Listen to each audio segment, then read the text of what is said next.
Ya pemirsa, meski lebaran masih sekitar 3 pekan, Pasar Tanah Abang, Jakarta mulai dikunjungi para pemburu baju lebaran. Ya, mereka sengaja datang di awal Ramadan untuk menghindari kepadatan Tanah Abang. Para pedagang mengaku omset mereka meningkat hingga 40%.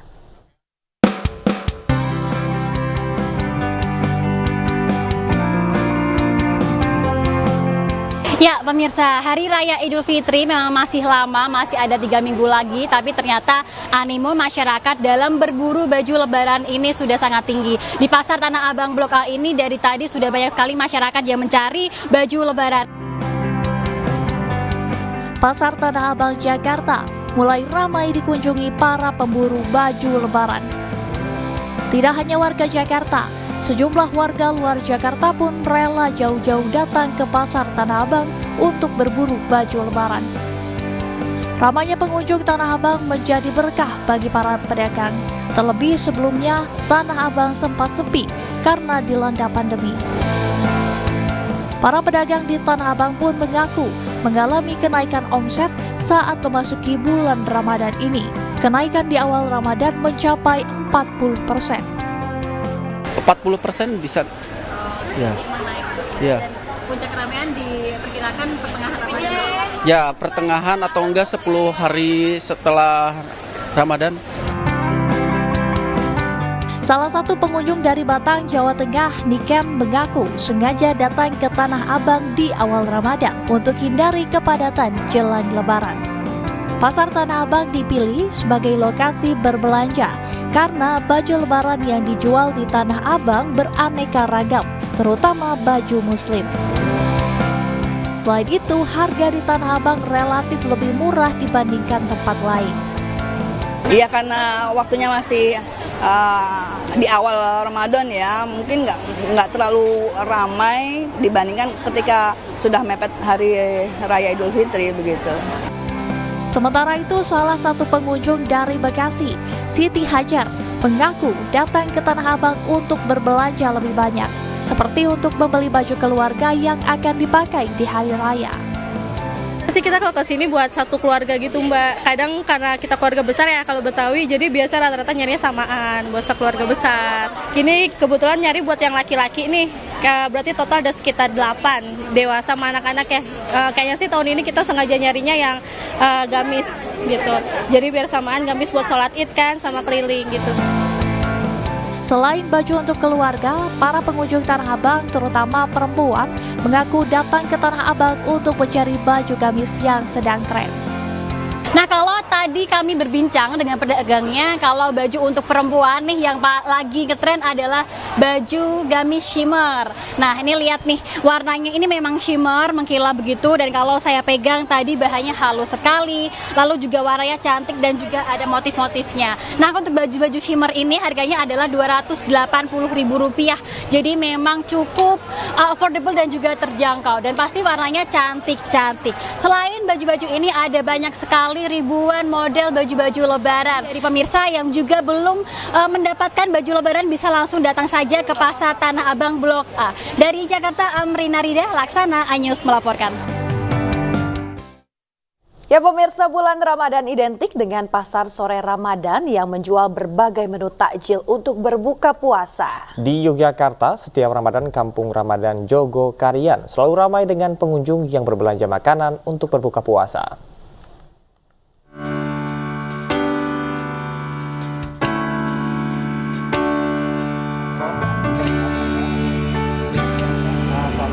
Kampung Ramadan Jogokarian yang berlokasi di Jalan Jogokarian, Mantri Jeron, Kota Yogyakarta, selalu menjadi magnet tersendiri bagi warga Yogyakarta untuk berburu menu takjil.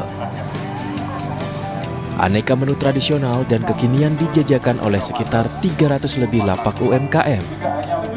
Warga yang datang rela antri demi menikmati aneka jajanan seperti sate ayam, jajanan pasar, pecel, dimsum, dan Korean food.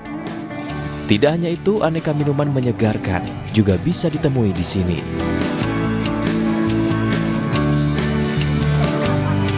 Menurut aku seru banget sih, seru banget. Terus yang penjualnya juga rame dari ujung ke ujung, semuanya penuh dan semuanya aku rasa antusias banget sama jajanan-jajanan di Kampung Jogokaryan ini. Setiap Ramadan selalu kesini kah? Iya. Pasti.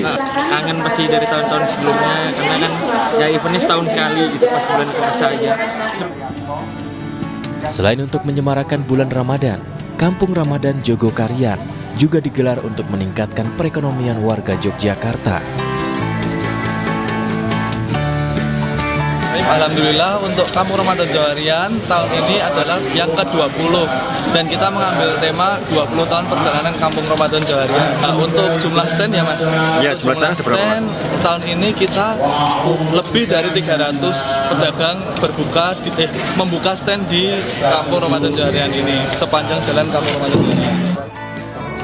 Ratusan pedagang di Kampung Ramadan Jogokaryan ini mulai berjualan sejak pukul 3 sore hingga menjelang waktu berbuka. Jajanan yang dijual dengan harga terjangkau. Selain bisa dibawa pulang, warga bisa menikmati makanan di lokasi. Dari daerah istimewa Yogyakarta, Gali Ratna, iNews melaporkan. Ya pemirsa, sementara di Medan, Sumatera Utara, warga memilih berbuka dengan lemang atau dalam bahasa Mandailingnya disebut lomang. Ya, penjualannya pun meningkat 2 kali lipat dari hari biasa.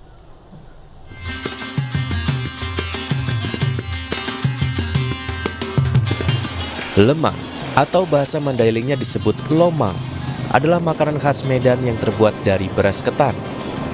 Beras ini dicampur dengan santan kelapa, digulung daun pisang kemudian dimasukkan ke dalam seruas bambu. Kemudian bambu berisi lomang dibakar sampai matang. Salah satu tempat penjualan lomang yang banyak dicari adalah Lomang Panas Jaya yang berada di Jalan Flamboyan Raya Medan, Sumatera Utara. Lomang di sini menjadi favorit warga Medan karena rasanya yang gurih dan terasa berlemak. Lemaknya itu memang betul kayak gurih gitu ya Bang ya, karena memang santannya asin kan, dan memang terasa lagi, lemaknya terasa. Kalau harganya sih standar lah Kang, sama 35.000 satu gitu udah bisa kami berempat, kadang nggak habis juga Kang kalau buka puasa kan. Berarti cocok untuk berbuka nih ya Bu? Pemirsa, Masjid Agung Darussalam menjadi kebanggaan masyarakat Kabupaten Sumbawa Barat, Nusa Tenggara Barat. Keindahan masjid disebut-sebut menyerupai Masjid Nabawi yang ada di kota Madinah.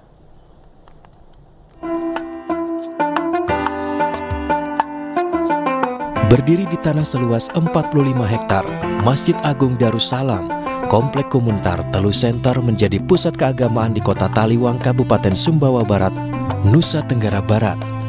Masjid Agung Darussalam terdiri dari 4 lantai yang mampu menampung lebih dari 5.000 jemaah. Memiliki 99 tiang dan 17 jumlah tangga, menunjukkan pembangunan masjid ini mengikuti isi dari kitab suci Al-Quran. Arsitektur Masjid Agung Darussalam disebut-sebut menyerupai Masjid Nabawi Madinah. Masjid ini itu betul-betul diterjemahkan dari pembangunannya dari isi Al-Quran, dari firman Allah Subhanahu wa Ta'ala. Untuk diketahui di dalam masjid ini ada 99 tiang. Nah, 99 tiang ini menandakan 99 ini adalah Asmaul Husna, nama-nama kebesaran Allah Subhanahu wa Ta'ala. Nah, sedangkan kalau kita lihat dari depan, kalau kita naik dari tangganya ini jumlahnya 17. Nah, jumlah 17 ini adalah menunjukkan bahwa kita sholat ini 17 rakaat dari 5 kali sehari semalam kita waktu sholat. Keindahan masjid ini menjadi kebanggaan masyarakat Sumbawa Barat dan menjadi pusat syiar Islam di bulan suci Ramadan. Setiap hari di bulan Ramadan, Masjid Agung Darussalam digunakan untuk tadarus dan khatam Al-Quran. Dari Kabupaten Sumbawa Barat, Topan Iswandi, iNews melaporkan.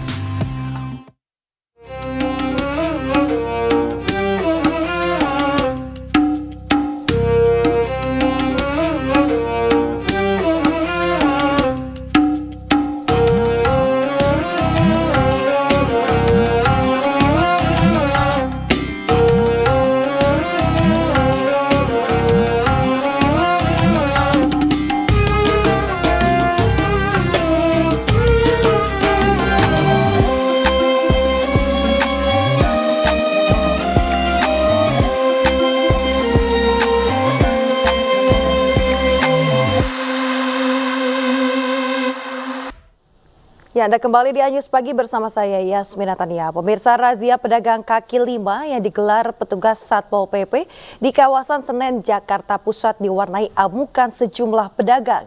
Aksi protes keras yang nyaris berujung baku hantam itu sebabkan tidak adanya surat peringatan sebelumnya.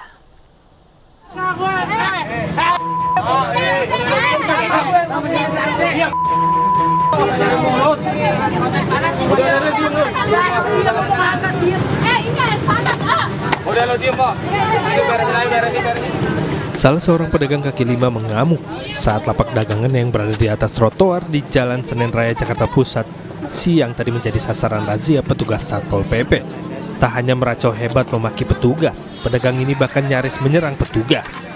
Beruntung, sejumlah pedagang lainnya berhasil melerai dan mencegah bentrokan terjadi.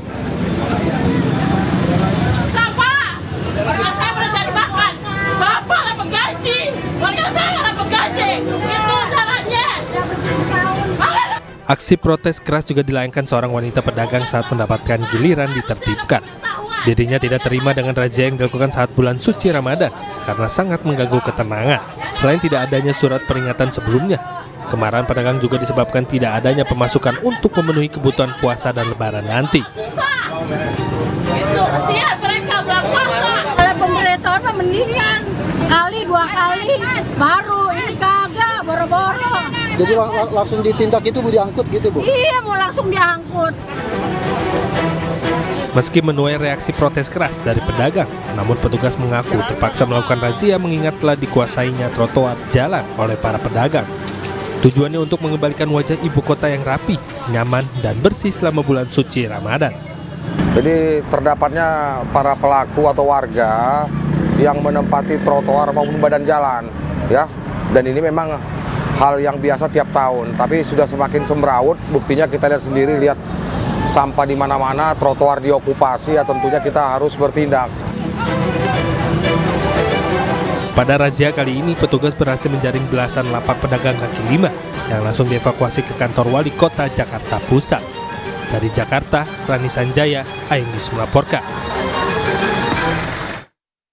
Ya, pemirsa, aksi unjuk rasa menurunkan harga bahan pangan kepada pemerintah serta menghidupkan kembali demokrasi yang digelar ratusan mahasiswa di Bundaran Patung Kuda Gambir, Jakarta Pusat berujung ricuh. Kericuhan dipicu penghadangan oleh pihak kepolisian terhadap massa mahasiswa.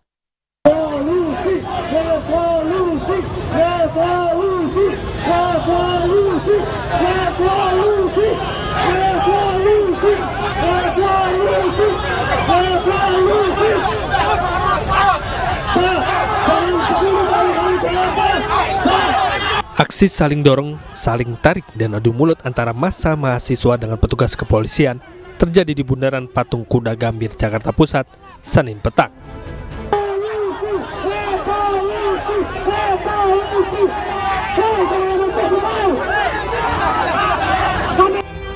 Sejumlah mahasiswa yang berada di barisan paling depan berusaha menerobos barikade polisi agar bisa melanjutkan aksinya di depan istana.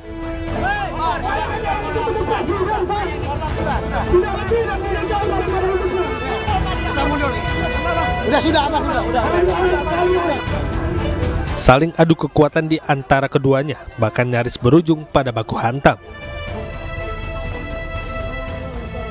Aksi turun ke jalan yang digelar ratusan mahasiswa se-Jawa Barat merupakan bentuk kekesalan mereka atas tingginya harga bahan pangan di pasaran sejak beberapa pekan lalu. Selain itu, persoalan lain yang disoroti mahasiswa adalah telah cederanya demokrasi di tanah air sejak pemilu 2024 digelar. Massa mahasiswa pun mendesak pemerintah dapat bekerja nyata, menurunkan harga bahan pangan agar tidak terus menyengsarakan masyarakat, serta mengembalikan marwah demokrasi serta kebebasan berpendapat di tanah air. Dari Jakarta, Rani Sanjaya, iNews melaporkan. Ya, pemirsa, jelang pengumuman hasil rekapitulasi pemilu, ratusan orang berunjuk rasa di depan kantor KPU. Unjuk rasa ini turut dipimpin ex-Danjen Kopassus Majen Purnawirawan Sunarko.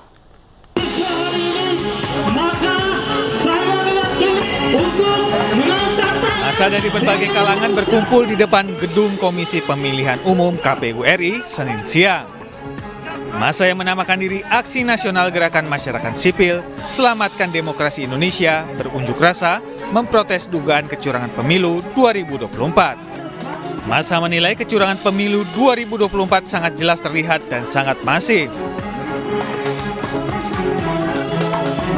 Tuntutan tolak pemilu curang, karena kita sudah melihat dengan mata telanjang bahwa ini adalah pemilu paling brutal dan paling ugal-ugalan. Kami berharap tidak ada pilihan, KPU harus mengumumkan pemenang yang sesungguhnya, yaitu pemenang yang memang harus menang, pemenang yang memenangkan dengan tidak ada kecurangan, pemenang yang memenangkan dengan jujur dan adil. Begitu.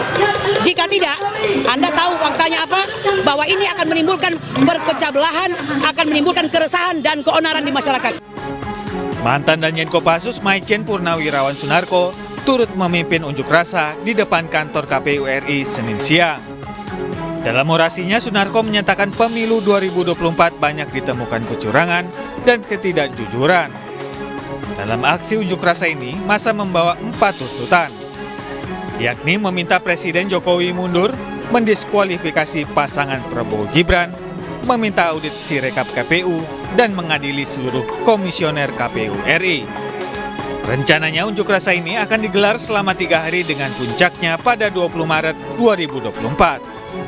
Dari Jakarta, tim liputan iNews melaporkan. Komisi Pemilihan Umum sedang merampungkan rekapitulasi perolehan suara nasional pemilu 2024. Tersisa 5 provinsi yakni Jawa Barat, Maluku, Papua, Papua Pegunungan, dan Papua Barat.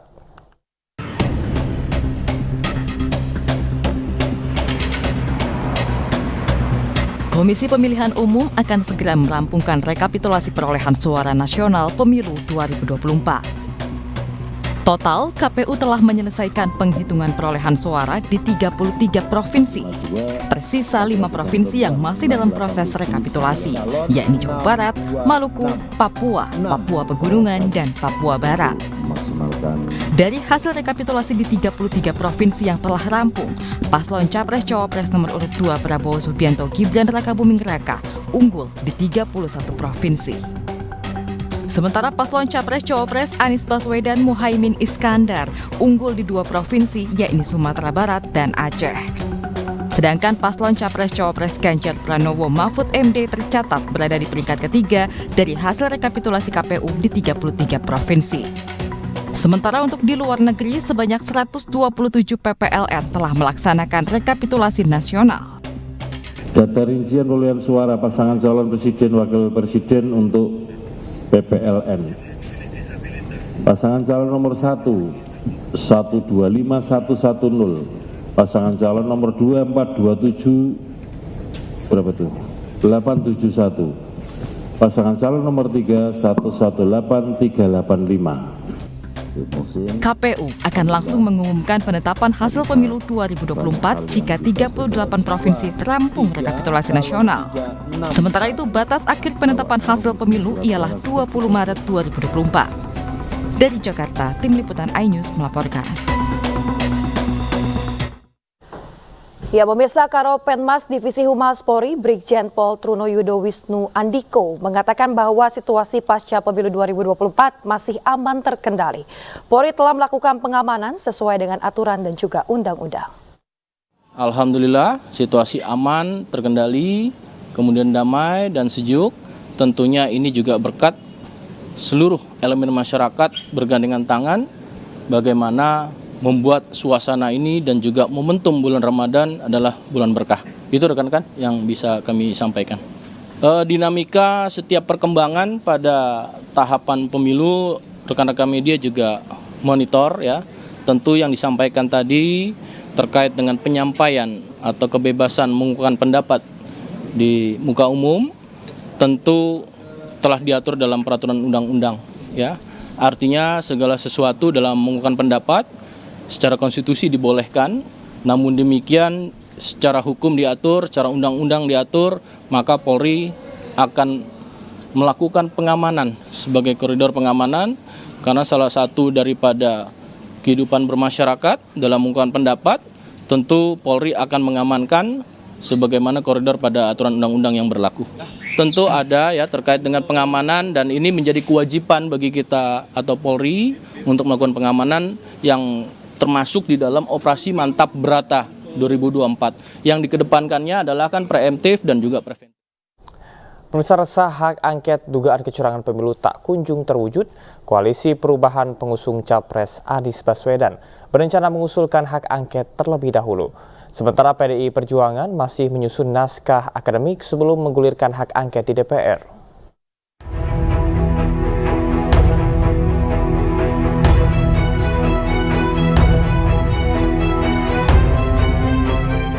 Koalisi Perubahan pengusung Capres Anies Baswedan berencana mengusulkan hak angket dugaan kecurangan pemilu di DPR lebih dahulu. Ketiga parpol itu adalah Partai Nasdem, PKB, dan PKS. Mereka resah lantaran usulan hak angket terkesan lambat dan tak kunjung terwujud. Ketiga parpol berharap bisa benar-benar sejalan dengan PDI Perjuangan dalam menggulirkan hak angket di DPR. Kalau saling menunggu, mengapa kita tidak mulai saja? Jadi kalau hanya mengusulkan, saya ulang ya, kalau hanya mengusulkan 25 nama, lebih dari satu fraksi, kita kan bisa bertiga.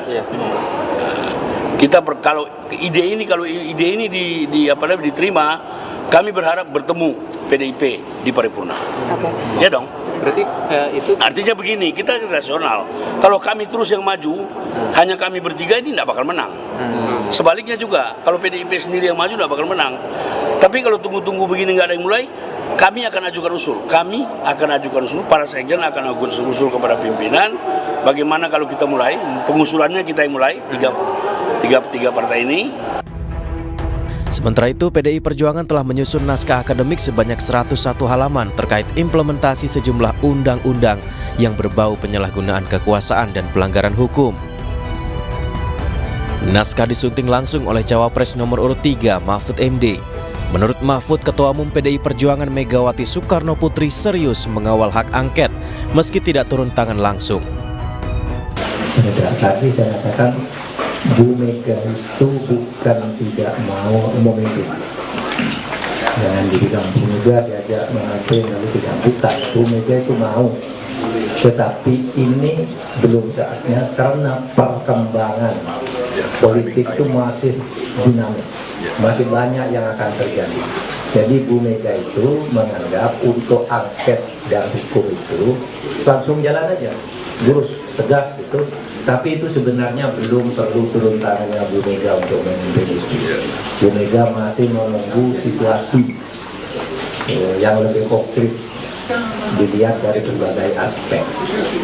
Jadi jangan ditulis Bu Mega tidak mau memimpin angket. Belum turun, itu urusan angket itu urusan teknis anggota DPR. Belum lama ini 50 tokoh masyarakat dari berbagai kalangan juga mendorong para ketua umum parpol untuk segera mengajukan hak angket. Mereka menulis surat kepada Ketua Umum PDI Perjuangan, Ketua Umum PKB, Ketua Umum Partai Nasdem, Sekjen PKS, dan Ketua Umum P3. Hak angket adalah salah satu hak yang dimiliki DPR untuk menyelidiki pelaksanaan undang-undang atau kebijakan pemerintah yang menyangkut hal penting, strategis, dan berdampak besar bagi bangsa, negara, dan rakyat. Meski hak angket tak bisa serta-merta mengubah hasil pemilu, namun hak angket diharapkan bakal membuktikan adanya praktik kecurangan dalam pemilu. Tim Liputan iNews melaporkan. Ya, pemirsa, kritis terhadap cacat demokrasi dan konstitusi di Indonesia, Guru Besar UGM Yogyakarta Profesor Kuncoro dirundung di media sosial. Tidak hanya itu saja, pakar psikologi UGM ini juga pernah didatangi orang tidak dikenal.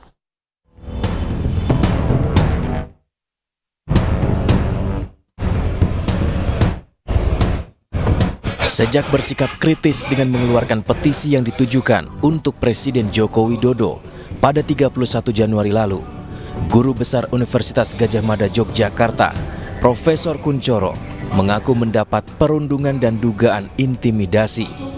Perundungan ia terima melalui media sosial. Tak hanya itu saja, kediaman Guru Besar Psikologi UGM ini juga pernah didatangi oleh orang tak dikenal. Kemudian yang didatangi ada orang yang mengaku dari Kalimantan Selatan datang Tapi tidak jelas juga gitu, dia hanya pada satpam, kemudian ditanya apakah sudah ada perjanjian belum, ternyata tidak. Hari kedua dia datang lagi dengan satpam, dia marah-marah. Pasca pemilu 2024, Profesor Kuncoro lagi-lagi kembali menerima dugaan intimidasi. Kali ini melalui WhatsApp dari seseorang dengan nomor menggunakan foto profil logo KPK. Dugaan intimidasi ini diduga ada hubungannya dengan aksi moral bertajuk Kampus Menggugat, Tegakkan Etika dan Konstitusi yang digelar Sivitas Akademika UGM pada 12 Maret lalu. Yang membuli itu di atas nomor WA-nya itu menggunakan kop KPK.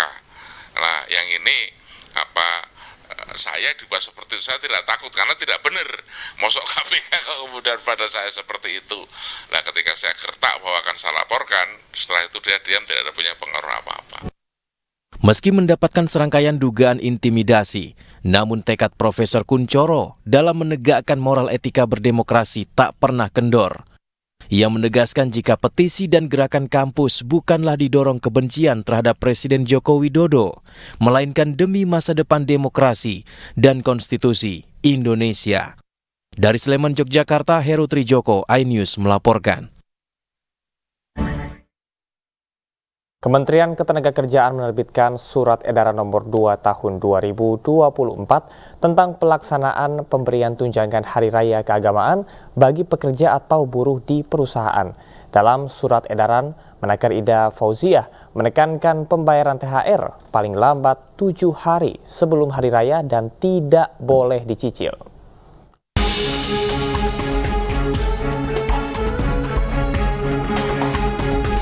Pemerintah melalui Kementerian Ketenagakerjaan mengeluarkan Surat Edaran Nomor 2 Tahun 2024 tentang pelaksanaan pemberian tunjangan Hari Raya Keagamaan 2024 bagi pekerja atau buruh di perusahaan, di mana surat edaran ini ditujukan kepada para gubernur di seluruh Indonesia. Menteri Ketenagakerjaan Ida Fauziah menekankan pemberian THR keagamaan merupakan kewajiban yang harus dilaksanakan oleh pengusaha kepada pekerja dan dibayarkan secara penuh dan paling lambat 7 hari sebelum Hari Raya Idul Fitri dan harus dibayar penuh, tidak boleh dicicil. Dalam aturan ini diberikan kepada pekerja yang telah mempunyai masa kerja 1 bulan secara terus-menerus atau lebih baik yang mempunyai hubungan kerja berdasarkan perjanjian kerja waktu tidak tertentu, perjanjian kerja waktu tertentu atau PKWT, termasuk pekerja harian lepas yang memenuhi persyaratan sesuai peraturan perundang-undangan. Adapun bagi pekerja yang telah mempunyai masa kerja 12 bulan secara terus-menerus atau lebih, diberikan THR sebesar 1 bulan upah. Sedangkan bagi pekerja dengan masa kerja 1 bulan secara terus-menerus tapi kurang dari 12 bulan, diberikan secara proporsional sesuai dengan perhitungan masa kerja bulan dibagi 12 bulan dikali 1 bulan upah. Saya ingin menegaskan dan mengingatkan kembali hal-hal yang sudah diatur dalam regulasi yang sudah ada melalui penerbitan Surat Edaran Menteri Ketenagakerjaan tentang pelaksanaan pemberian tunjangan Hari Raya Keagamaan tahun 2024 bagi pekerja atau buruh di perusahaan.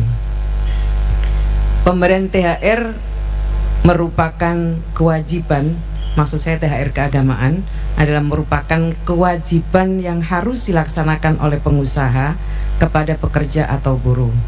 Hal ini secara tegas telah diatur dalam Peraturan Pemerintah Nomor 36 Tahun 2021 tentang pengupahan, dan untuk tataran pelaksanaannya diatur dalam Peraturan Menteri Ketenagakerjaan Nomor 6 Tahun 2016 tentang tunjangan Hari Raya Keagamaan bagi pekerja atau buruh di perusahaan. Saya minta kepada semua perusahaan agar dengan sungguh-sungguh memperhatikan dan melaksanakan regulasi ini dengan sebaik-baiknya. Sekali lagi saya pertegas kembali bahwa THR harus dibayar penuh dan tidak boleh dicicil. Untuk memastikan pelaksanaan pembayaran THR tahun 2024, Menaker meminta gubernur beserta seluruh jajarannya di daerah untuk mengupayakan agar perusahaan di wilayah provinsi dan kabupaten kota membayar THR keagamaan sesuai dengan ketentuan peraturan perundang-undangan.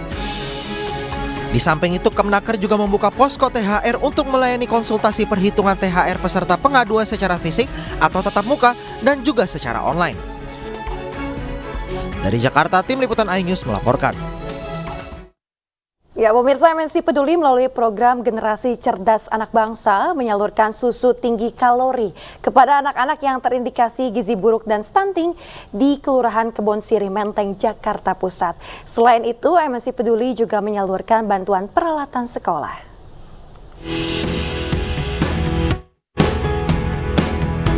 Menuju generasi emas Indonesia pada tahun 2045 perlu dipersiapkan generasi yang sehat dan cerdas. Hal ini penting untuk menjadi perhatian dengan menciptakan generasi bebas stunting dan juga melek literasi. Oleh sebab itu, MNC Peduli melalui program Generasi Cerdas Anak Bangsa mendukung program ini dengan menyalurkan susu tinggi kalori kepada anak-anak di Kelurahan Kebonsiri, Menteng, Jakarta Pusat. MNC Peduli juga membagikan langsung peralatan sekolah kepada anak-anak. Bantuan kemarin makan bergizi sama sehat ya, sekarang susu ya. Harapannya biar nanti nggak ada anak yang stunting lagi ya, seperti anak saya gini biar tiap bulan timbangnya naik terus. Ya, semukanya Kalila mempergunakan itu dan memanfaatkannya di sekolah dan di rumah gitu. Hanya kedepannya lagi lebih memberikan bantuan-bantuan yang lebih pada orang yang membutuhkan lagi gitu. Generasi Cerdas Anak Bangsa menjadi program MNC Peduli untuk membantu pengasah kreativitas dan menambah wawasan anak-anak Indonesia. Dari Jakarta, Anissa Septiarani, Tri Julianti, iNews melaporkan.